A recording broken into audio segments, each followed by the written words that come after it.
Buddhism in ancient Egypt and the Meroitic Nubia.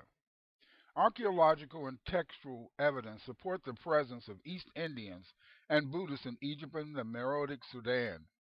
At this time, Buddhism wrote their religious texts in Tocharian, and they used the Kharosthi script. Philostratus, in the Life of Apollonius of Tyana, makes it clear that the Gymnosophists lived in Upper Egypt and the Meroitic Empire. The Gymnosophists were Buddhists. The Indian scholars living in the Upper Egypt and Meroitic Sudan introduced the Tocharian language and Kharosthi script to the Meroites. My decipherment of Meroitic is based on the Kahshanna theory. The Kahshanna theory is that a group of Buddhist scholars, the Gymnosophists, introduced Tocharian and the Kharosthi script to the Meroites. This language and script became the foundation of the Meroitic writing system. Philostratus, in the Life of Apollonius of Tyana, makes it clear that the Gymnosophists lived in Upper Egypt and the Meroitic Empire. There were Gymnosophist communities in Upper Egypt and the Meroitic Sudan. We can therefore say that the Gymnosophists were Meroitic nationals. The Gymnosophists probably used Tocharian and the Kharosthi script to write their scriptures since they were Buddhists. This makes it clear that Tocharian and Kharosthi were important means of communication for this Meroitic population. Tocharian was therefore probably a major language spoken in the Meroitic Sudan. The historical evidence makes it clear that there were probably two migrations of Buddhist Gymnosophists to Egypt and the Meroitic Empire. The first migration probably dates during the Persian period. The second was during the rule of Asoka, who was a supporter of Buddhism. Zacharias P. Thundy, in Buddha and Christ, makes it clear that the edicts of Asoka, circa 274 to 236 BC, indicate that he sent missionaries to Egypt to preach the Buddhist Dharma. Asoka is the grandson of Shapagupta, the founder of the Maurya dynasty. Asoka became king in 268 BC and died around 233 BC. Asoka is known for a series of rock and pillar inscriptions which were scattered around India and many parts of Afghanistan. These inscriptions, or pillars, were meant to propagate Buddhism. The inscriptions of Asoka were written on boulders, pillars, and cave walls. Asoka made the lion a symbol for many of the pillars he erected to celebrate Buddhism. These pillars include the Asokan Edict at Sanchi and the Sarnath Lions of Asoka. The Sarnath Lions of Asoka commemorates the preaching of Lord Buddha. It features 4 lions, an elephant, a Dharma wheel, and a bell-shaped lotus. The elephant is a representative of Queen Maya's conception of Buddha when she saw the white elephant during his birth. Thundy maintains that archaeological evidence exists for a community of Indian sages living in Memphis as early as 200 BC. Flinders Petrie, in 1908, found archaeological evidence of Buddhist colonists which he claimed dated back to the Persian period of Egypt. In relation to a mural he discovered at Memphis, he wrote, "On the right side of the top is the Theban Mongolian, below the Aryan woman of the Punjab, and at the base a seated figure in Indian attitude with a scarf over the left shoulder. These are the first remains of Indians known on the Mediterranean. Hitherto have been no material evidence for that connection, which is stated to have existed both by embassies from Egypt and Syria to India, and by the great Buddhist mission sent by Asoka as far west as Greece and Cyrene. We seem now to have touched the Indian colony in Memphis, and we may have hope for more light on that connection which seems to have been momentous for Western thought. If Flinders Petrie's dating is correct, this puts Buddhism in Egypt 200 years before Asoka sent Buddhist missionaries to Egypt and Syria. We know that descendants of these missionaries were still in Egypt over 200 years later because they were visited by Apollonius of Tyana. Asoka used Karathi to write his edicts. The Buddhists also use this writing system to record their scriptures. This means that the Gymnosophists would have had a long tradition of employing Karathi to communicate their ideas in the Meroitic Empire. The Gymnosophists were probably well respected by the Meroites, and some Meroites probably had knowledge of and practiced Buddhist teachings and literacy. Meroites played an important role in Buddhism because Blime, a prominent group in Meroitic Sudan, are mentioned in Pali texts. Pali texts are those texts that were written by Buddhists. Some of the Pali texts in which Brahmi is mentioned is the Tipitaka, and in the Tipitaka, Dr. Derritt, in an important article that appeared some time ago, noted that in the Tipitaka we have a Blime, an African, in front ranks of Buddhist texts of very respectable age. The Buddhist texts where Blime were mentioned are very old. The Vinaya Pitaka is dated to the 4th century before Christ. If Blamaya are mentioned in Buddhist texts, we can be sure that Meroites were not ignorant of Kharosthi, since Blamaya were nationals in the Meroitic Empire. This would explain why many of the Meroitic symbols agree with Kharosthi.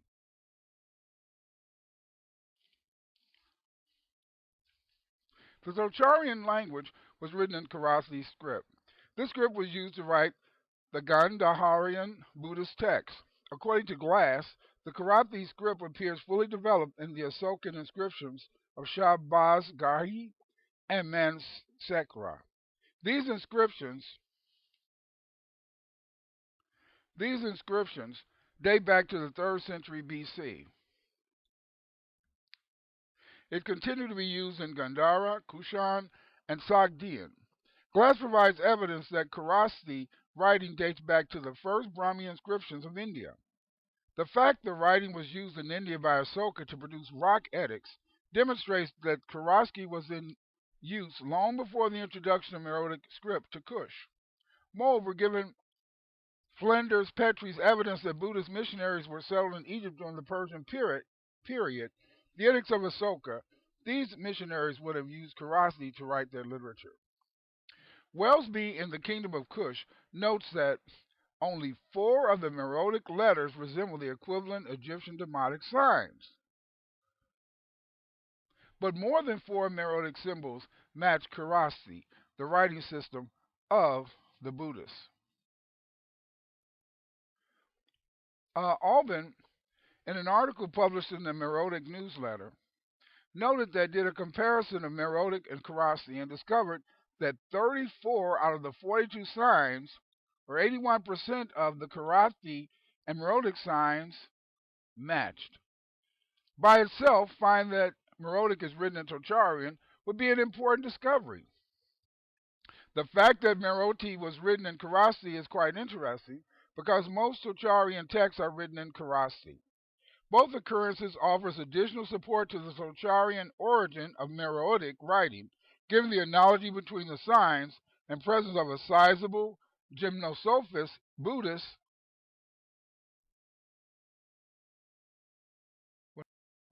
The Meroitic Tocharian signs agreed because some Meroites were probably already literate in Kharosthi due to the influence of Buddhism in the Meroitic Empire. There seems to have been a third migration of Buddhists to the Meroitic Empire many years after Asoka sent missionaries to Egypt. These migrants came to the Meroitic Empire after their king was murdered.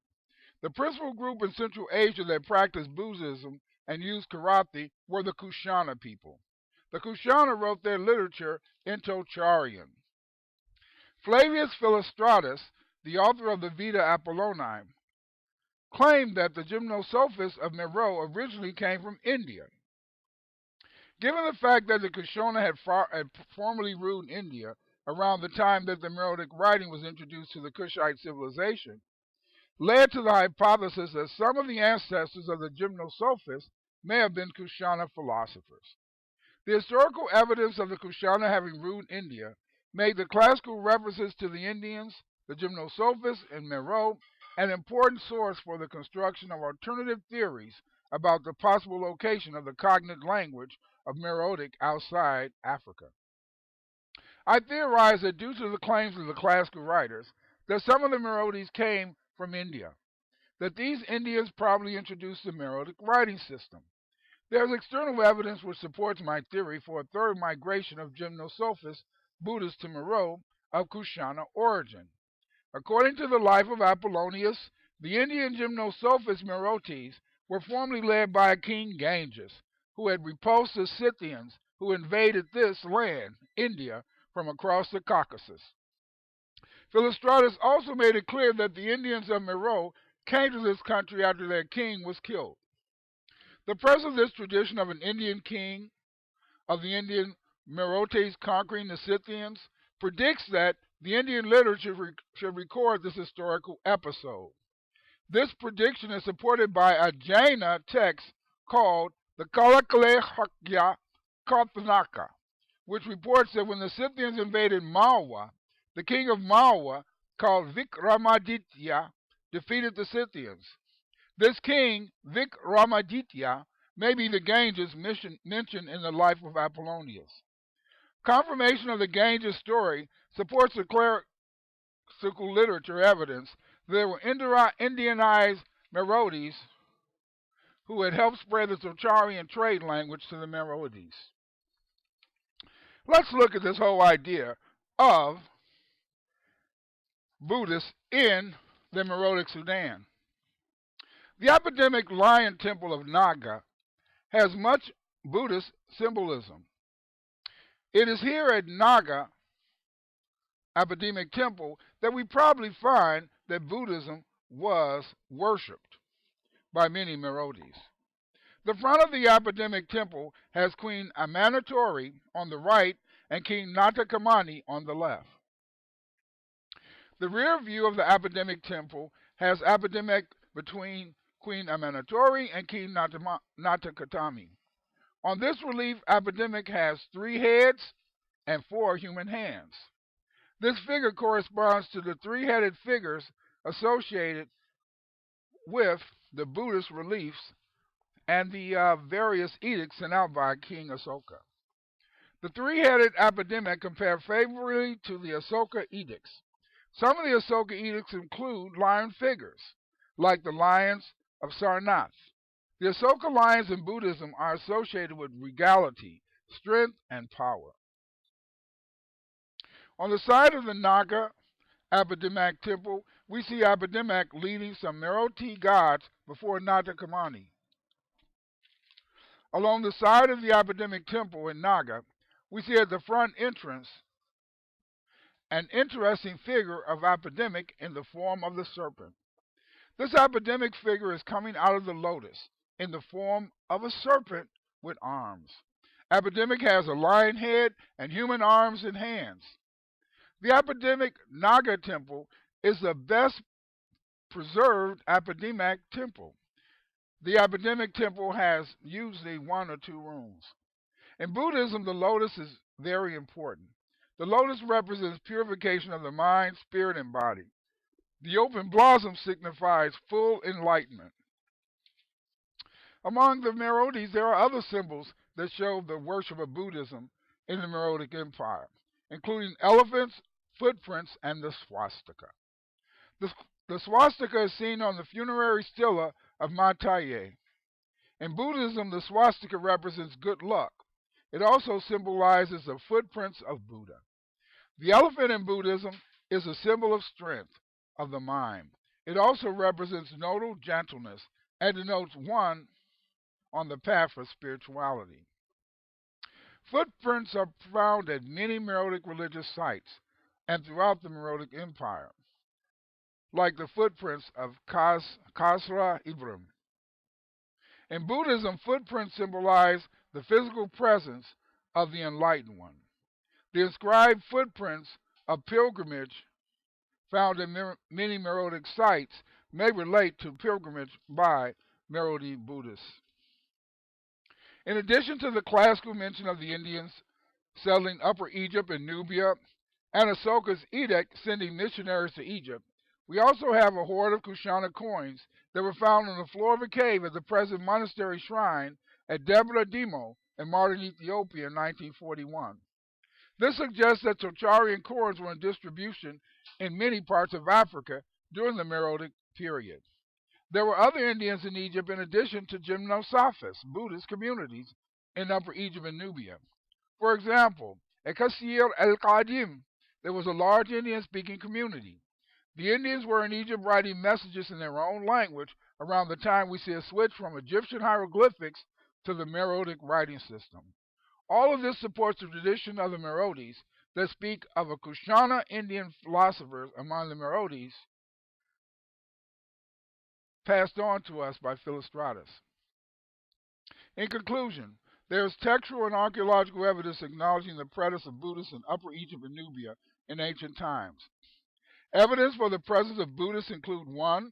The archaeological evidence found in Memphis by Petrie. 2. The mention of Blimea in Buddhist texts. 3. The edicts of Asoka. 4. The evidence of classical references to an Indian king who conquered the Scythians is supported by Indian literature. 5. The existence of a large community of Gymnosophists, Buddhists in Upper Egypt and Nubia. And finally, the high incidence of Buddhist symbolism at the Epidemic Temple at Naga provides external corroboration that Buddhists indeed formerly lived in sub-Saharan Africa. The presence of Indian traders, philosophers, and settlers in Meroe and Upper Egypt makes it almost impossible to deny the possibility that Indian Buddhists, similar to those in India, familiar with the Tocharian trade language, did not introduce this writing to the Meroites, who needed a neutral language unified the first ethnic groups who made up the Meroitic state after many Egyptians left Egypt due to its takeover by the Romans. In relation to the history of linguistic change and bilingualism, it is a mistake to believe that full linguistic transfer had to take place for the Meroites to have used Tocharian for purposes of communication, when it did not take place when the Meroites wrote in Egyptian hieroglyphics for hundreds of years. What is clear from the textual and archaeological evidence is that the Buddhists who wrote in Karasi had a long history in Nubia and Upper Egypt.